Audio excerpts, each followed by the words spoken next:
I begged him desperately not to leave me, but he mocked me, asking who I was pretending to be, saying I kept coming up with new ways to cling to him and that I had no right to bargain. He didn't know I wasn't pretending, I really was sick. He also didn't know that while he was betting with his friends about how long it would take me to come crawling back, my life was already on a countdown. I died on the day of his wedding. He went mad and no longer wanted his ideal woman.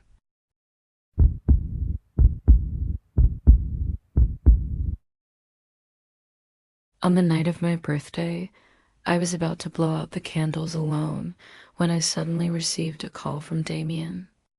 I thought he had finally remembered my birthday, but what I heard on the other end was, "Nightclub, room 382, be here in 10 minutes. Before I could respond, the line went dead. I smiled bitterly, hung up the phone, and threw the cake in the trash. A few minutes later, I arrived at the club he had mentioned. Outside the room, I overheard him talking about me with his friends. One of them asked Mr. Lee, "Hasn't Lena been with you the longest? Have you ever thought about settling down?" Damien raised an eyebrow indifferently and said, "Does she deserve it? In the end, she's just merchandise to sell. Besides, I'm already tired of her." Another laughed and said, "Really?" Then lent her to me for a few days. Honestly, Lena's a real catch. Great body too. It's no wonder you've kept her around so long. A flicker of something crossed Damien's face, but he quickly returned to his usual self and said, "Go ahead, play with her." The friend laughed again. "Just kidding, Mr. Lee. I wouldn't dare, even if you did lend her to me. I wouldn't touch your woman. Everyone knows she's madly in love with you."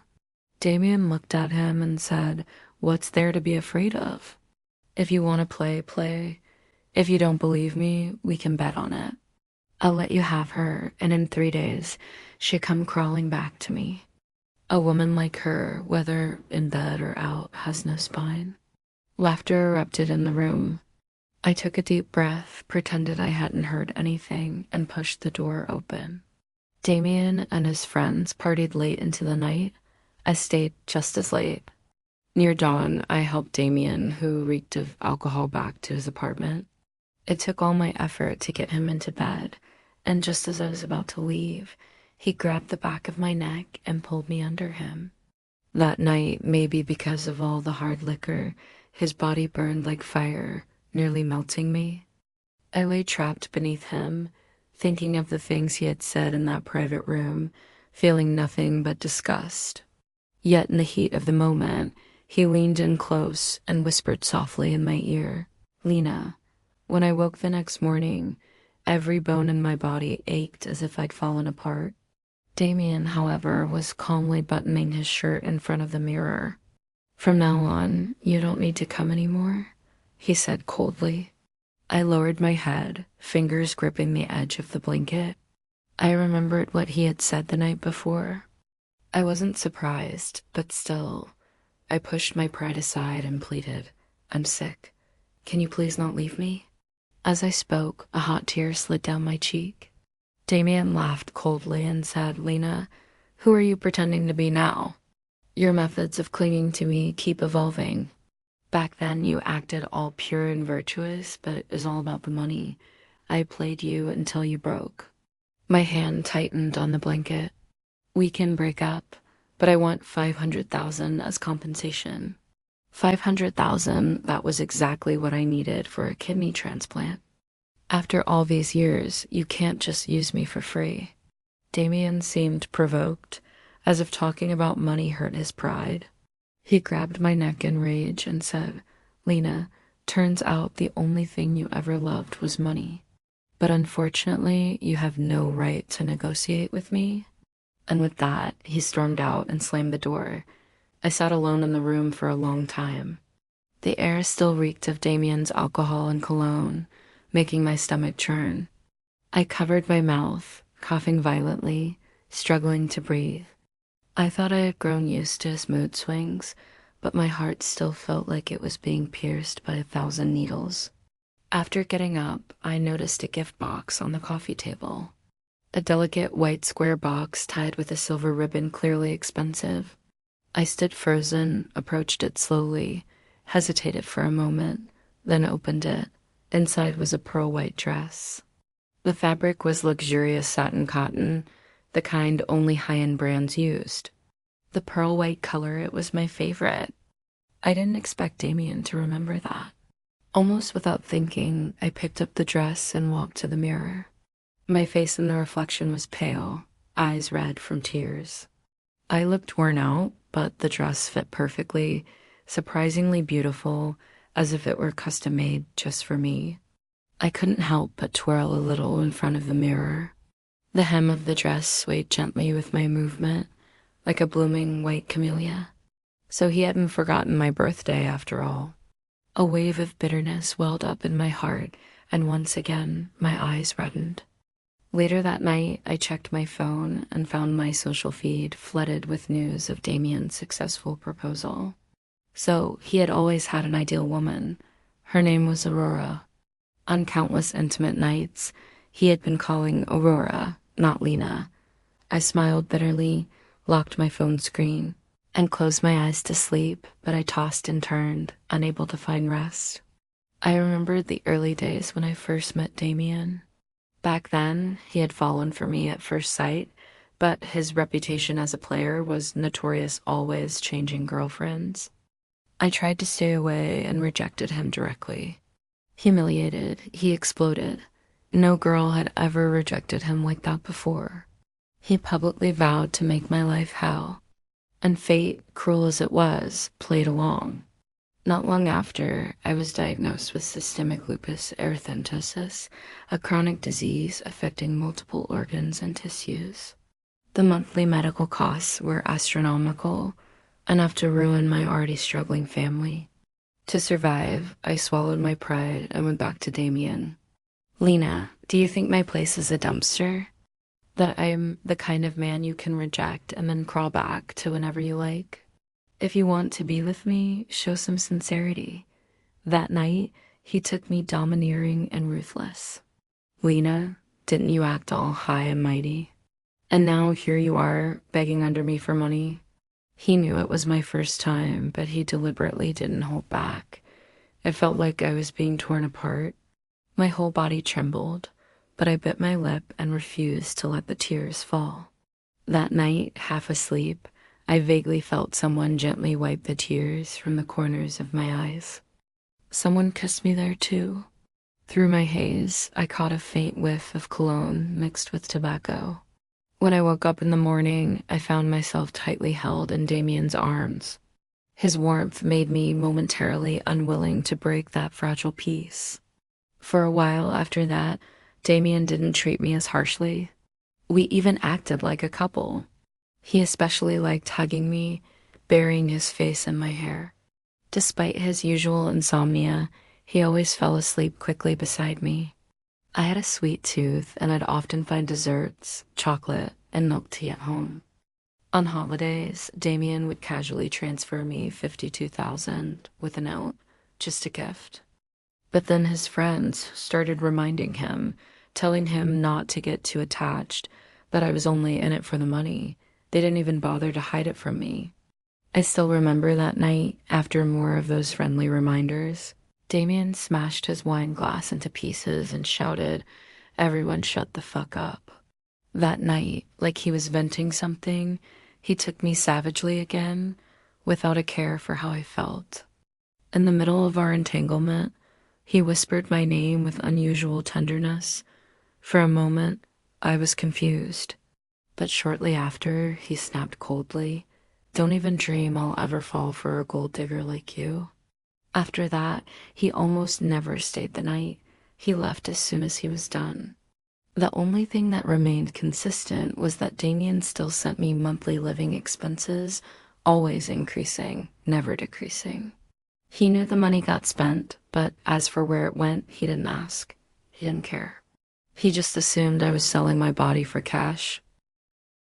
Later, I accidentally overheard one of his friends saying, "Damien, I thought you didn't care about her. Why are you still giving her money every month?"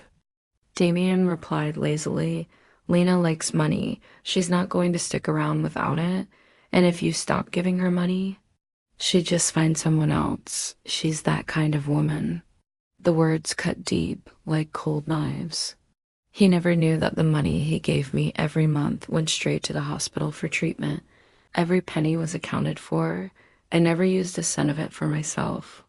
He also didn't know that I vomited blood almost every week now. The pain was constant, grinding, annoying, but I never let him see it. He didn't care about me. Why would I expect him to worry about my health? That night, I sat in the bathroom for a long time. The pain in my back and kidneys was unbearable. I held onto the sink, trying not to collapse. My whole body felt cold. After some time, I slowly got up, my legs shaky and weak. When I opened the cabinet, I saw the white medicine bottles lined up neatly inside. I stared at them for a while, then I took a deep breath, twisted one open, and poured the pills into my hand. Just 2, no more than that. I swallowed them dry. The bitterness clung to my throat, but the pain eased slightly. I stared at my reflection in the mirror. My face was pale and thin. My lips were colorless. The Lena from 5 years ago was long gone. Back then, I was full of life, bright eyes, a hopeful heart. Now, I was a ghost of that girl. I had sold everything, my pride, my body, my love, just to buy a little more time. I never expected Damien to love me, but at least I wanted him to remember me, not as some gold digger, but as someone who truly loved him, even if it was pathetic. After Damien proposed to Aurora, news of their engagement was everywhere. Photos of the two of them filled my feed, him in a sharp suit, her in a flowing white dress, holding his arm and smiling like she'd just won the world. I didn't look at them for long. I turned off my phone, curled up under my blanket, and stared at the ceiling for hours, wide awake. The pain in my joints was worse that night, but it wasn't just physical. Something deeper ached. 3 days later, Damien showed up at my door again. I was surprised to see him. He didn't even knock, just opened the door with the key he kept all this time and walked in like nothing had changed. He tossed his coat on the couch and said, "I need to stay here for a few days." I stood in the hallway, confused. Why? He loosened his tie, looking annoyed. "Too many reporters at my place, it's annoying." I lowered my eyes. "What about Aurora?" Damien didn't answer. He just walked past me as if the question wasn't worth a reply. That night, he stayed. I made him dinner like I used to. He didn't say much, just ate in silence. I watched him, trying to memorize every movement, how he held his fork, how he frowned slightly when the food was too salty. After dinner, I cleaned up the kitchen. When I came out, I saw him sitting on the couch, smoking. The lights were dim. Smoke curled around him, and his expression was unreadable. I hesitated, then asked softly, "Why are you really here, Damien?" He looked up at me, eyes cold and distant. "What, you don't want me here?" I shook my head. "That's not what I meant." He stood and walked over, stopping just inches from me. "Then don't ask so many questions. Just do what you've always done." And just like that, everything was the same again. He slept in my bed, held me the same way, kissed me like he used to. But his heart wasn't in it. I knew it was all temporary. I also knew that in a few days, he'd leave again, and this time, he might never come back. So I clung to those few nights like they were my last. He never noticed the way I flinched when he touched the bruises on my side, or how I would go to the bathroom to vomit quietly after he fell asleep. He didn't see the way I winced every time I sat down, or how I had to steady myself just to walk across the room. He didn't know, and I didn't tell him, because what was the point? One night, I sat up in bed after Damien had fallen asleep. I looked at his sleeping face, so calm, so peaceful. For a moment, I reached out to touch his hair, but stopped halfway. Instead, I whispered, "Damien, if I disappear, will you miss me at all?" Of course, he didn't hear me. He never did. The next morning, Damien was already gone when I woke up. He left no note, no message. Just the lingering scent of his cologne on the sheets and the faint indentation on the pillow where his head had rested. I sat there in silence for a long time, staring at that spot. Later that day, I went to the hospital for my routine tests. The nurse glanced at my chart, then looked at me, her expression softening. "Lena, you're running out of time," she said gently. "If you can't get the transplant soon, your organs will begin to shut down one by one." I nodded without reacting. I'd heard it all before. Afterward, I walked out of the hospital and sat on the bench just outside the main entrance, watching people come and go. Everyone seemed to have somewhere to be, someone to love, someone waiting for them. And me, I was just killing time, waiting to die. A little girl walked by holding her father's hand. She glanced at me, then tugged on his arm. "Daddy, that lady looks really sad." The father smiled at her and said something I couldn't hear. I looked away, blinking fast. When I got back home, Damien was there again, pouring himself a drink like he owned the place. He didn't ask where I'd been. He never did. I put my bag down and walked past him. As I reached the hallway, he spoke up. "Lena," I turned. He took a sip of his drink and said, "I'll be moving in with Aurora after the wedding. You should start looking for another place." I stared at him. "Okay." That was all I said. "Just okay." He raised an eyebrow, like he was expecting a scene, tears, begging, a fight, but I had nothing left in me to give. He studied me for a moment, then scoffed. "You've gotten good at pretending you don't care." I gave him a tired smile. "I'm not pretending anymore." That night, I lay on the sofa, watching the ceiling fan spin in lazy circles. Damien had gone to a party. He wouldn't be back until morning. I reached for my notebook and pen, the one I'd been using to write everything down, just in case I never got the chance to say it out loud. I started a new entry. "Dear Damien, you probably won't read this, but I still want to say it. I did love you. Even when you hated me, even when you thought I was using you, even when you gave everything to someone else, I loved you. I never asked you to love me back. I just wanted you to know that someone once loved you so much it hurt.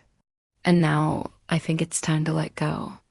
A week later, Damien stopped coming altogether.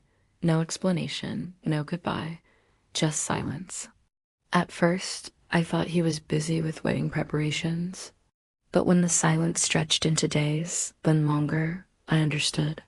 He had already cut me out like a chapter he no longer wanted to read. The following Friday, I went to the hospital alone again. My test results were worse. The doctor didn't sugarcoat it this time. "Lena," he said gently, "you need to prepare yourself. Even if a donor is found, your body might already be too weak to recover." I gave a small nod. I was prepared. I'd been preparing for a long time. That night, as I walked home under the streetlights, my body felt like it was being weighed down by invisible chains. My legs ached. My lungs burned, but I forced myself to keep walking. I wanted to get home. I didn't want to die on the street like a stray dog. As I rounded the corner near my apartment, I stopped dead in my tracks. Damien was there, standing by the entrance, dressed in a suit, cigarette in hand. He looked tired, dark circles under his eyes, jaw tight. When he saw me, he didn't smile, just stared. I didn't know what to say. He broke the silence first. "Where the hell have you been?" I blinked. "The hospital." His face twisted like he didn't believe me. "You're still keeping up that act?" I didn't answer. He took a step closer, his voice sharp now. "Did you really think disappearing would make me chase you? That I'd suddenly realize how much I loved you?" I stared at him, my throat dry. "No, then what was the point of all this? Some new game?" "Trying to manipulate me into, I'm dying," I said quietly. He stopped. "What? I'm sick, Damien. I've been sick for years. I have lupus. It's been getting worse. I don't have much time left." He laughed bitterly. "Don't be ridiculous." I stepped into the light. He saw my face clearly then, how pale I was, how my eyes had sunk, how thin my body had become. He froze. "I never wanted anything from you," I said. "Not money, not status. I just wanted to be near you while I still had time." The silence between us was crushing. Then Damien spoke, low and hoarse. "Why didn't you tell me?" I smiled faintly. "Would it have changed anything?" He didn't answer. Suddenly, he raised his voice, slamming the knit stand with a loud bang. I flinched, my shoulders trembled, but I refused to back down. "Don't let me find out you're playing games again," he growled, eyes full of menace. I closed my eyes, took a deep breath, and forced down the emotions rising inside me. Damien fell silent for a moment, seemingly wrestling with something. In the end, he said nothing. He turned and stormed out, leaving me alone in the room. I watched the sky slowly darken as silent tears slid down my cheeks. "Damien, you'll never understand. I was never playing games." On the drive back, Damien felt like he had a stone lodged in his chest. The word systemic lupus erythematosus kept repeating in his mind, stirring up an inexplicable irritation. He tried not to think about it, but the more he tried, the clearer the details he had once overlooked became. For instance, Lena always seemed tired, her face pale, often complaining of exhaustion. For instance, she always wore long sleeves and pants, even in the stifling summer heat. For instance, her wrists were always covered in band-aids, and she'd say they were just cat scratches. At the time, he believed her, but now, thinking back, those supposed cat scratches. Damien shook his head hard, trying to banish the unsettling thoughts. It couldn't be true. Lena had always seemed healthy. Besides, they'd been together for 5 years. If she had a serious illness, wouldn't he have known? In his mind, only diseases like cancer could be fatal. This so-called lupus erythematosus, he had no idea what it even was. He kept searching for reasons to convince himself, but the unease in his chest wound tighter and tighter, like vines choking him. Frustrated, he turned up the car's music, hoping the deafening sound would drown out the darkness in his heart. But the familiar melodies now sounded off-key, grating against his ears and his heart. Damien slammed the brakes, pulling over to the side of the road. He slumped against the seat, gripping the steering wheel tightly, his knuckles white. He didn't know what was wrong with him. He should be happy. Lena, the woman who had always been a burden, was finally disappearing from his life.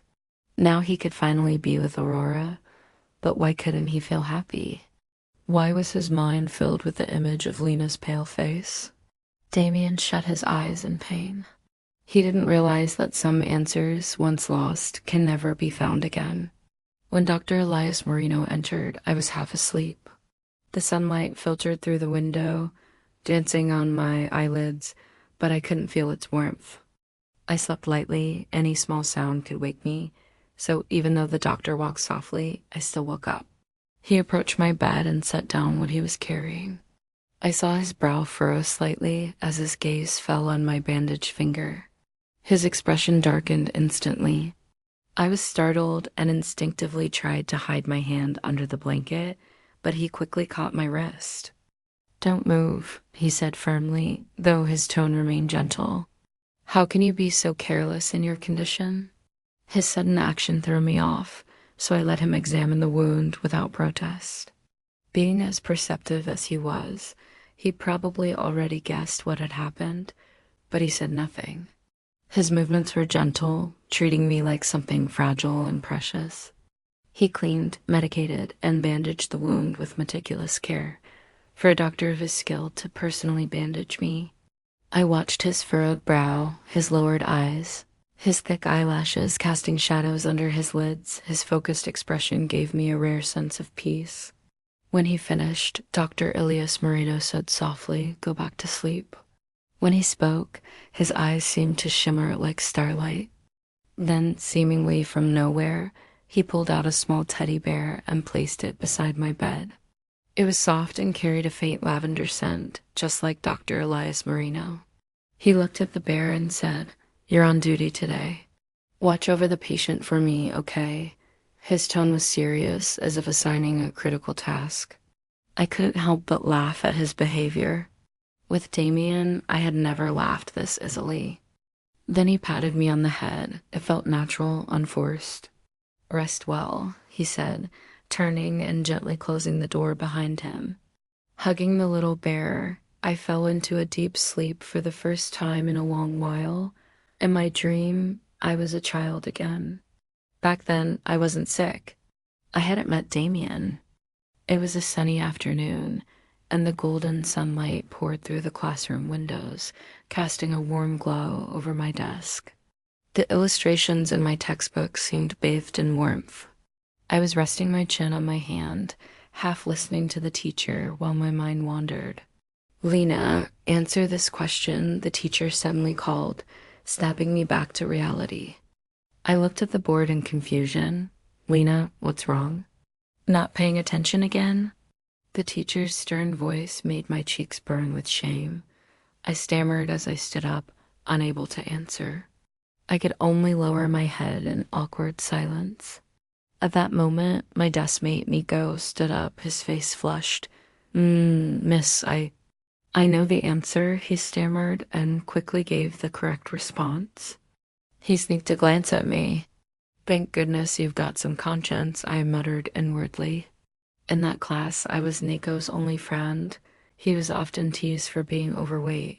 "Fat pig, even my family's pig doesn't eat that much. Look at your belly, it's bigger than my waist." Every time Nico would hang his head, biting his lip, not saying a word. And I just couldn't stand it. I would grab my textbook and hurl it at their heads. "Shut up, how much he eats is none of your business. Fat or thin, he's 100 times better than you bullies." After they left, I'd pat Nico on the shoulder. "Ignore them. Just be yourself. No matter what others say about you, you still have me as your deskmate." Nico looked at me, eyes wide with surprise, but more than that, they sparkled like stars. Before my dream could finish, I was awakened by a soft noise. Gradually, I opened my eyes and saw a nurse entering with a tray. "Miss Lena, you're awake," she said gently. "How are you feeling? Any discomfort?" I rubbed my eyes and noticed the room was flooded with sunlight. "What time is it?" I asked hoarsely. "It's already noon. You've been sleeping for quite a while," the nurse replied as she placed the tray on the bedside table. "Dr. Marino prepared this especially for you. Eat it while it's still warm." Only then did I realize I was still hugging the little teddy bear. "Please thank Dr. Elias Marino for me," I said, feeling a little embarrassed. The nurse smiled and quietly left the room. I set the bear aside and reached for my phone, habitually opening my social media app. A second later, I froze. The top trending topic, #Damien.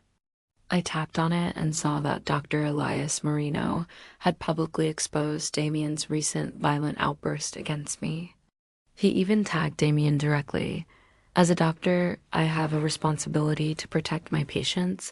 If Mr. Damien Kilroy continues to harm my patients, I reserve the right to refuse treatment to the Kilroy family." The post immediately caused a huge stir. "Oh my God, is this how a so-called gentleman behaves? TCH. Just another spoiled, useless rich kid, assaulting someone in broad daylight. Does he really think being rich gives him a free pass?" But some comments were directed at me instead. "She had it coming, selling herself for money and now playing the victim. Drama on both sides, still clinging on after the breakup, ruining his relationship with his fiancée. She deserved it. She's just stirring up trouble for sympathy. Poor Dr. Elias Marino, a kind, pure soul being used by someone like her." Reading those comments, my heart felt like it was being stabbed by 1,000 needles. But when I refreshed the page, all the negative comments about me were gone. From that point on, Damien seemed to keep a low profile, likely scolded by the Kilroy family, and didn't cause any more trouble. But in the end, none of it really mattered anymore, because my health was deteriorating. and I still hadn't found a matching kidney. One day, I slipped back into a hazy sleep, full of fragmented, disconnected scenes. I saw myself as a little girl, awkwardly learning how to ride a bike. Next to me was a chubby boy, laughing heartily and pointing at me. "Lena, you look like a teddy bear on that bike." I glared at him. "Mind your own business. Go away." The boy just laughed even harder, showing his adorable canine teeth. That's when I noticed his smiling eyes looked exactly like Dr. Elias Marino's, especially the teardrop-shaped mole at the corner of his eye. Identical to Dr. Elias Marino's. Then I vaguely heard Dr. Elias Marino's anxious voice in my ear. "Lena, don't sleep. You can't fall asleep." His voice was growing fainter, like it was coming from behind thick frosted glass, audible, but unreachable. I tried to open my mouth to tell him I could hear him, to tell him I remembered, but my throat felt blocked. I couldn't make a sound. The world blurred before me, and a single tear slid silently down my cheek. The teddy bear I'd been holding slipped from my arms and fell to the floor. The room fell completely silent. Even after my body had grown cold, I realized I was still conscious. I felt light like a feather. I had become a soul. I looked down at my body lying on the hospital bed, not peacefully, but as if merely asleep. I saw Dr. Elias Marino, eyes red and filled with heart-wrenching grief. He held my hand tightly, calling my name again and again. "Lena, Lena, please don't fall asleep." His voice was hoarse, choked, and tore at my heart. I tried to reach out to comfort him, but my hand passed right through his body. That's when I truly understood I was dead. I could no longer hold on to anything. "Dr. Elias Marino," I opened my mouth, but no sound came out. I could only watch helplessly as he wept like a lost child. I noticed the teardrop mole at the corner of his eye glistening in the light. It overlapped perfectly with the image of that chubby boy from my dream. So it really was you. Then I felt myself starting to float, lightly like dandelion fluff in the wind without direction or purpose, until I saw Damien. In a dreamlike mansion, he was wearing a sleek black tuxedo. The word groom pinned to his chest stood out starkly, so the day I died was his wedding day. But Damien didn't look happy. In fact, he seemed uneasy. Finally, after his eyelid twitched a few times, something seemed to click in his mind. He pulled out his phone from his pocket. I saw his hands trembling as he typed into the search bar, "Is systemic lupus erythematosus fatal?" When he saw the answer, yes, he visibly faltered. His phone slipped from his hands and hit the floor with a clack. "Damien, what's wrong? The ceremony's about to start. Why are you just standing here?" Aurora, in her lavish wedding dress, walked up and took his arm, a faint trace of displeasure in her voice. Damien forced a smile, gently patting Aurora's hand. "It's nothing. I'm just a little nervous. Nervous, really nervous." I couldn't help but find it funny. The grand wedding ceremony began, and the bridal march echoed through the hall. But Damien looked distracted. He went through each step mechanically, his eyes vacant. "Mr. Damien Kilroy, do you take this beautiful lady beside you to be your lawfully wedded wife? To join with her, love her, comfort her, honor and protect her? As you love yourself, will you remain faithful to her in sickness and in health, in wealth and in poverty, for as long as you both shall live?" But Damien didn't seem to hear a word. He didn't react at all. Aurora's smile slowly stiffened. She pinched his arm sharply and whispered, "Damien, you have to say I do." Damien snapped out of his daze and looked at her confused. "Damien, what's wrong? Say I do, quick," Aurora urged, her tone anxious. The guests began murmuring, eyes fixed on the couple with curiosity. Damien took a deep breath, as if making a monumental decision. Then suddenly, he pushed Aurora aside and said firmly, "I'm sorry, there's something I have to do." "What?" Aurora's eyes widened in disbelief. The crowd erupted into whispers, stunned by the unexpected turn. What's going on? Why is the groom backing out? Is this a runaway groom? I've never seen anything like this. Damien ignored the chatter and walked straight out of the hall without looking back. In a fit of rage, Aurora lost all sense of decorum and screamed at his retreating figure. "Damien, you bastard, what do you take me for?" She ripped at her wedding dress in frustration, and her perfectly done makeup couldn't hide the growing rage in her face. She looked like a fury. The guests' murmurs only grew louder. The scandalous behavior of the groom was already disgraceful enough, but no one expected that the bride of a wealthy, prestigious family wouldn't even maintain basic composure, resorting to public insults. It was truly a scene no one would ever forget. Damien drove like a madman, running red lights all the way to the hospital. He staggered into my room, where Dr. Elias Marino was still by my bedside, eyes bloodshot from keeping watch. "Lena," Damien's voice trembled as if he were terrified of something. The next second, Damien's face turned deathly pale. It was as if all the strength had drained from his body. He wobbled and nearly collapsed. "Impossible, no," he murmured with a blank stare, as if his soul had left him. Elias saw him and punched him square in the face. "Damien, how dare you show up here?" he roared, eyes blazing with fury. "Aren't you rich? Why didn't you get her treatment earlier? Why did you wait until she was beyond saving? What have you been doing all these years?" Hearing this, Damien's pupils trembled. His head turned from the blow, blood dripping from the corner of his mouth, but he seemed to feel no pain. He just stood there dazed. Dr. Elias' eyes fell on the groom badge pinned to Damien's chest, filling him with more rage. "Who are you pretending to care for now? Who are you trying to fool?" He grabbed Damien by the collar and questioned him word by word. Damien slowly raised his head, his face pale with fear. "Impossible, impossible." He kept muttering like he was possessed. Lena was always healthy. She couldn't. Suddenly, he snapped out of it and abruptly stood, stumbling toward me. "Lena, don't be scared, I'll take you." He tried to lift my body, but Elias stopped him. "Get out. You have no right to touch her," yelled Elias, throwing another punch. Damien didn't dodge. He took the hit directly, the blood at his mouth deepening.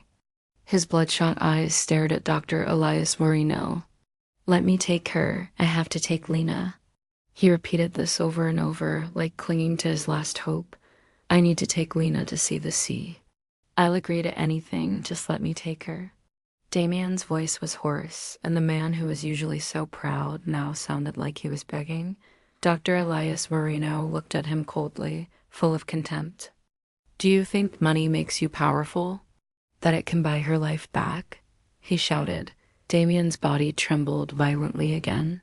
He collapsed to the floor, supporting himself with his hands but unable to stand. "Please," he begged softly.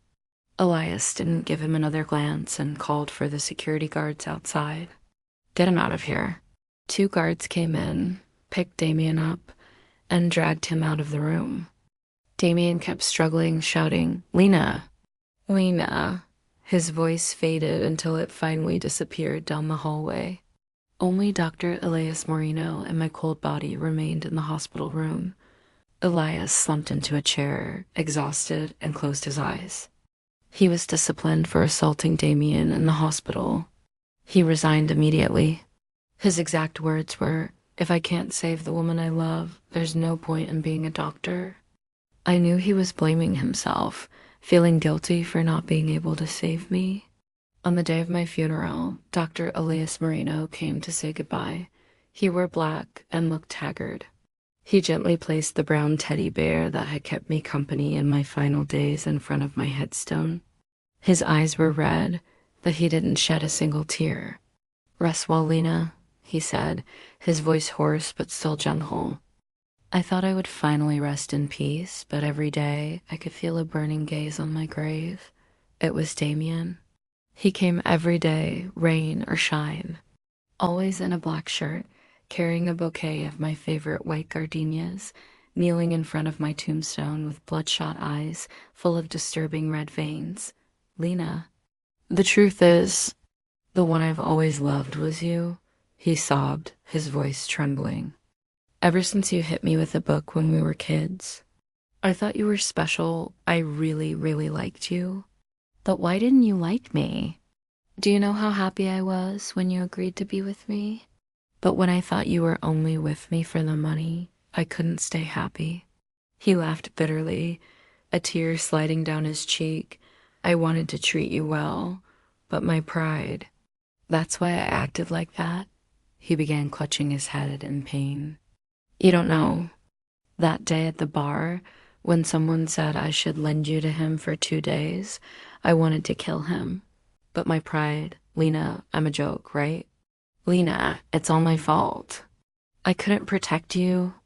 Oh, Lena, I was wrong. I really know I was wrong. Please come back. He pressed his face against my tombstone, his voice hoarse and full of desperate pleading. I never even took you to see the sea. Watching him, all I felt was disgust. I had died, but I witnessed my own wedding. I never imagined Damien would use my belongings to hold a wedding ceremony. That day, Damien wore a black suit and held a bouquet of white gardenias. His face bore a smile that was almost pathological and obsessive, and the bride beside him wore my favorite pearl white dress. 2 weddings in such a short time, the second one held using the possessions of the dead. Damien had become the laughingstock of all of the city, known as a lunatic. I heard people talking about him. Damien must be crazy, right? Canceled 1 wedding because his ex-girlfriend died, and now he's marrying a tablet. I heard the bride wore the wedding dress his ex liked most when she was alive. That's so creepy. A friend of mine was at the wedding, said Damien was laughing and crying in front of a tablet, like a madman. And Aurora. What happened with her? Aurora. She kept pestering Damien, and in his frustration, he lost control and she was badly injured. She's in the hospital, fighting for her life. That day, the rain was especially heavy. The raindrops fell like shattered pearls, beating against the tombstone and Damien's lifeless face. Damien knelt in front of my grave, drenched. He gripped a fruit knife tightly, the tip pointed at his own heart. Lena, I've come to be with you, he said, voice filled with despair. I looked at him calmly.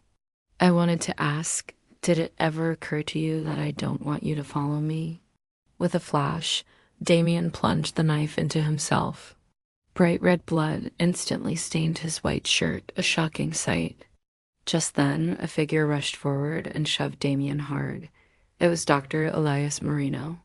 He grabbed the knife from Damien's hand and flung it aside. If you want to go crazy, do it somewhere else, but not at Lena's grave, he shouted.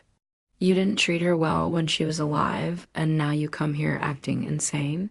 How low can you go?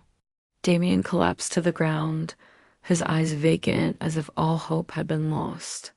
Damien, you don't deserve to follow Lena. You'd only dirty her name, Dr. Elias Marino said, each word deliberate and firm. Hearing this, Damien's body shook violently. He clutched his head, letting out agonized sobs. He had completely broken. Later, Damien was admitted to a mental institution. Every day, he held the white dress I had loved so much, talking to thin air about our memories, but who would still be listening? If this story stirred your heart, don't forget to like, subscribe, and hit the bell so you never miss a dose of love dopamine. I'll keep bringing you more tales of passion, heartbreak, and redemption crafted for the ones who still believe in love. And if you stayed until the very end, thank you. You're the kind of soul who believes in love, even when it hurts. Love harder, dream deeper. Until the next heartbeat.